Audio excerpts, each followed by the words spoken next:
Hello children, I hope you are all happy and safe.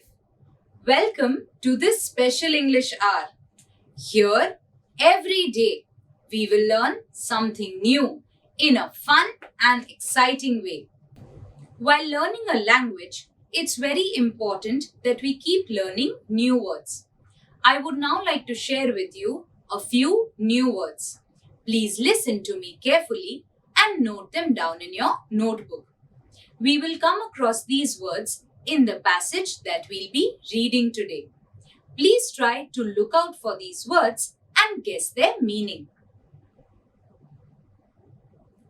The first word is nestles. Nestles. Nestles. Symposium. Symposium. Symposium. Discriminate. Discriminate. Discriminate. Laments. Laments. Laments. Subjugated. Subjugated. Subjugated. Children, if you have a textbook, please open page number 31.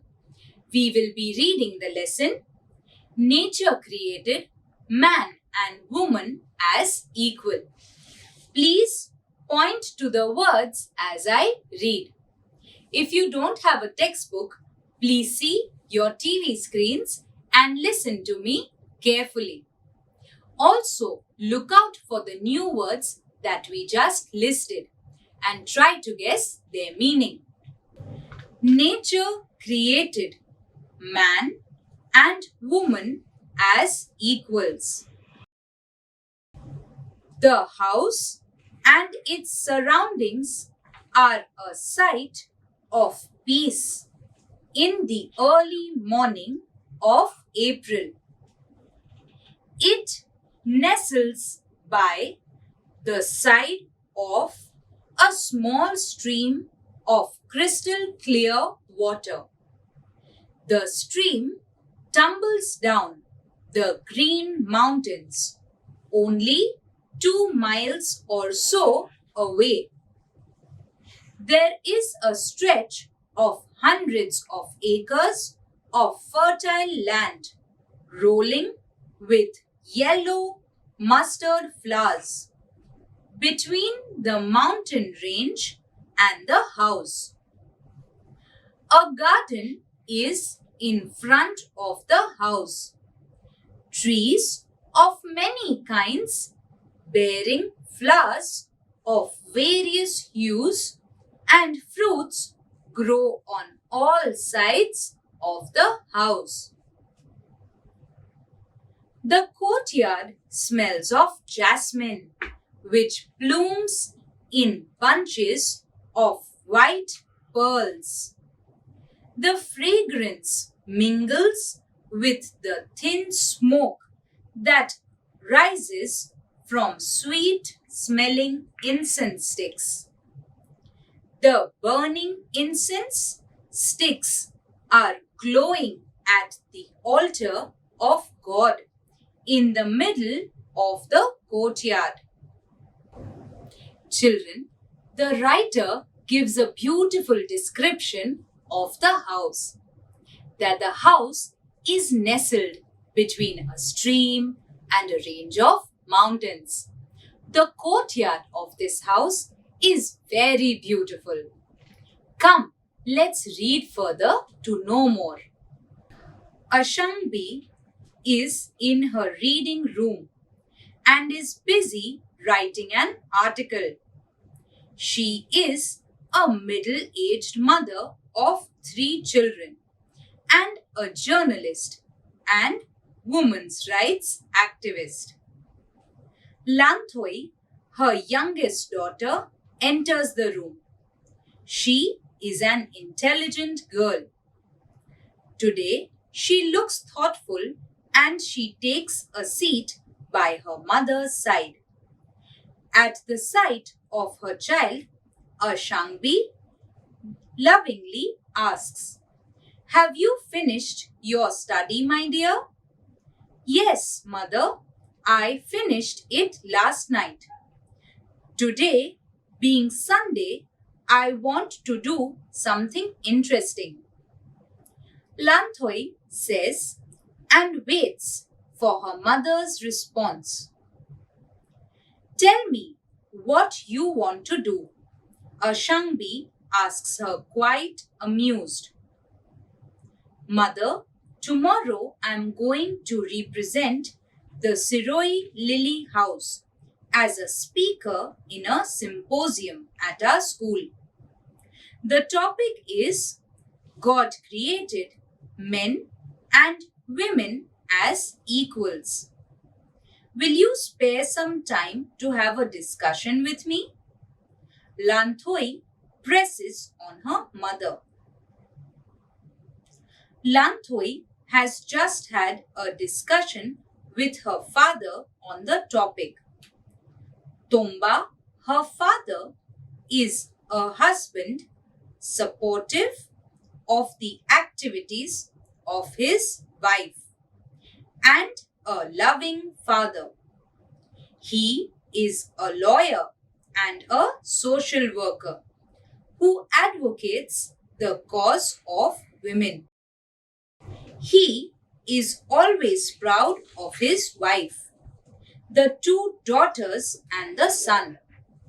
In times of need, he extends his helping hand to his wife and children and to the society at large. He does not discriminate between a man's work and a woman's work anywhere. He shares equally with his wife in doing the household chores like cleaning, washing, cooking, and feeding the children. Had he not shared in these activities in the way he does, his wife would not have been a successful professional. He wholeheartedly believes in equality, irrespective of class, religion, and gender. In his discussion with his daughter, he laments over the great injustice done on women in the society, telling her, "My dear child, the world is still full of inequalities. We have to find a way to bring equality between men and women." Lanthoi is a teenage girl. She is going to participate in a symposium in her school. She is going to present on a topic. The topic is titled, "God made men and women as equals." She needed some guidance on preparing her points for the discussion. So she came to her mother for some advice. Lanthoi's mother, Ashangbi, herself is a women's rights activist and a journalist. She wanted to guide Lanthoi the right way. Lanthoi had already had a discussion with her father, Tomba. Tomba is a lawyer and a social activist. He is a very loving father and a very supportive husband. Her father's words are still ringing in the ears of Lanthoi, and she tells her mother of what her father has told her. Appreciative of her husband for his views, Ashangbi says, "Your father is right. In no society do women enjoy the same opportunities enjoyed by men. It is because of your father that I feel no difference or inequality at home. But outside our home, I have seen that women have been subjugated in many ways. It is against the will of God.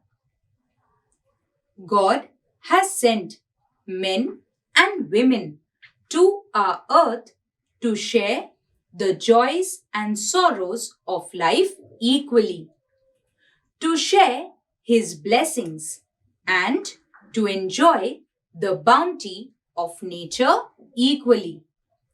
This is what your topic means." When Lanthoi shares with her mother, Ashangbi, what her father Tomba's views were, Ashangbi is very appreciative of her husband's views and further adds to it by saying that God has created men and women as equals. They are both created and sent to earth to enjoy the joys and sorrows of life equally. Ashangbi knows well that men and women are equal. Women, who are half of the human race, are as important as men. She writes and talks about such topics. Her daughter, though a child, also understands well that her mother is not a person of lesser quality than her father. She says, "Our home is full of love with you, mother." The mother beams with joy at the words of her daughter. As a matter of fact, mother is the fountain of love in a family. This bond of love is beyond comparison with anything else in the world. It is because of this that motherhood has been glorified and women accept the challenges in life to become a mother.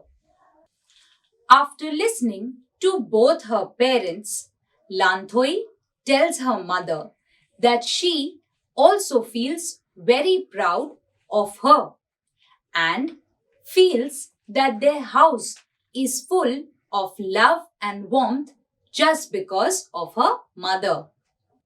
Showing deep affection, Ashangbi continues.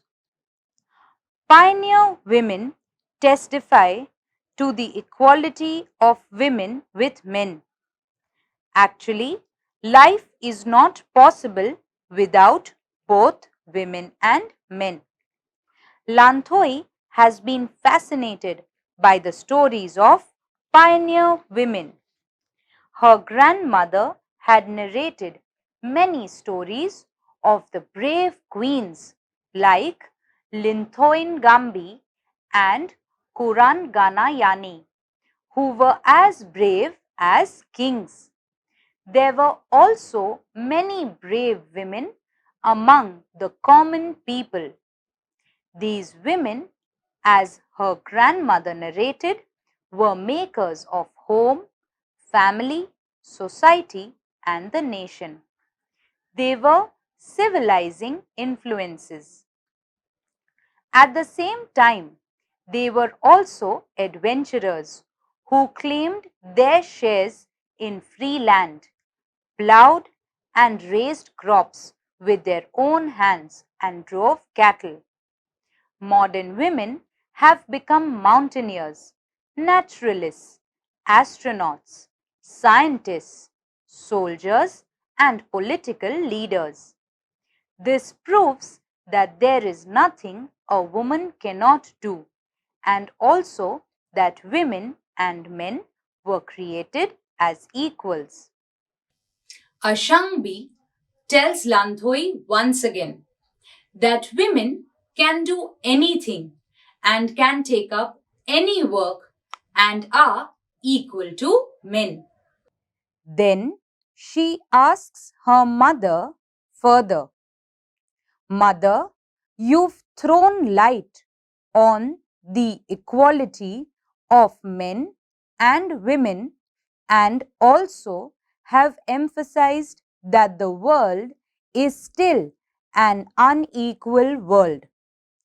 Then, what I would like to know is if there are moral, social, and legal provisions to enable women to express their physical and mental potential and to set themselves free from suppression. Amazed at the curiosity of her daughter, Ashangbi adds, There are many under the aegis of the United Nations. There is a declaration for a new world of equality. It has the following dimensions: equal access to basic social services, including health and education, equal participation in political and economic decision making, equal reward for equal work, and elimination of discrimination and violence against women. Then the mother concluded, My dear daughter, we can affirm along with the United Nations that men and women are equals. After listening to her mother Ashangbi, Lanthoi asks her a question. In a world where men and women are equal, if women are always subjected to inequality, are there any moral, social, or legal provisions for women to express their mental and physical potential? To this, Ashangbi replies and says that the United Nations supports equality of men and women, and it has also shared a declaration for a more equal world. Lanthoi understands what her mother means and what the topic of the symposium means. Thus, confident of success, the next day, after thanking her mother, the girl of 12 happily rushes out of the room in the bright morning sun. The blue sky meets the range of the eastern mountains. The small girl is always fascinated by the small trail which winds up the distant purple mountain. Children, in this lesson, we learn about how men and women have been created equal by nature. It is only in society that there are different norms that are forced in a different fashion on men and women, and that is what causes inequality. As we move into the future, into the 21st century, it is most important that men and women are treated equally. And to build a society where men and women are equal, it is we who need to practice and believe in this fact every day. Children, I hope you liked this story and will also take the message from it. Children, it's time for an activity now. In this activity, we will learn types of pronouns. We know about personal pronouns, that is I, you, my, he, she, etc. But I would also like to share with you today about demonstrative, relative and interrogative pronouns. Would you like to know about them? Then come, let me explain it to you. Children, now we will learn about demonstrative pronouns. This, that, these, those point to some noun. These are known as demonstrative pronouns. For example, this is a kingfisher. Those are herons. Such pronouns are called demonstrative pronouns. Let us have a look at the next set of pronouns. Relative pronouns. Some pronouns not only replace nouns but also connect two sentences. For example, biology is a science. It studies living organisms. Biology is a science which or that studies living organisms. These pronouns are called relative pronouns. Some more relative pronouns are who, whose, whom, etc. Next, we will learn about interrogative pronouns. Some pronouns are used to ask questions. For example, what is your name? Which is your coat? Who is your coach? The underlined words are interrogative pronouns. In the next activity, you will see a set of sentences and questions on your screen. You have to underline the pronouns and also name their types. Okay? Then come, let's begin.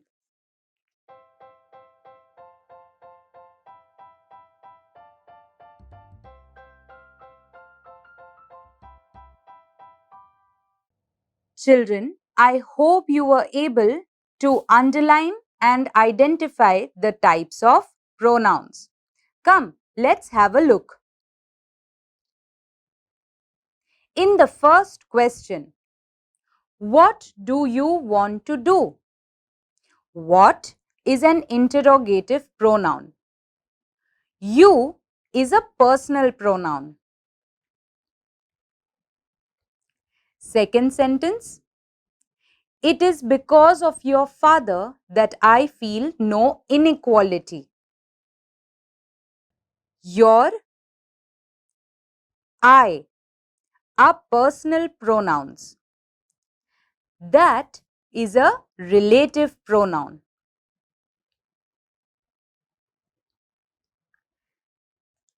Third sentence, this is what your topic means. This is a demonstrative pronoun. Your is a personal pronoun. Fourth sentence, she is fascinated by the small trail which winds up the mountains. Which is a relative pronoun. She is a personal pronoun.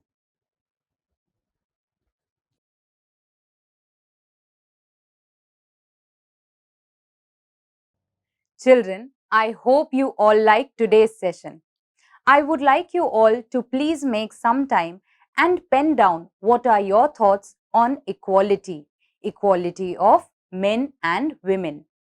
It would be nice if you can also share these thoughts and discuss them with your friends and family members. Children, till we meet next time, please take care. Bye bye and stay safe.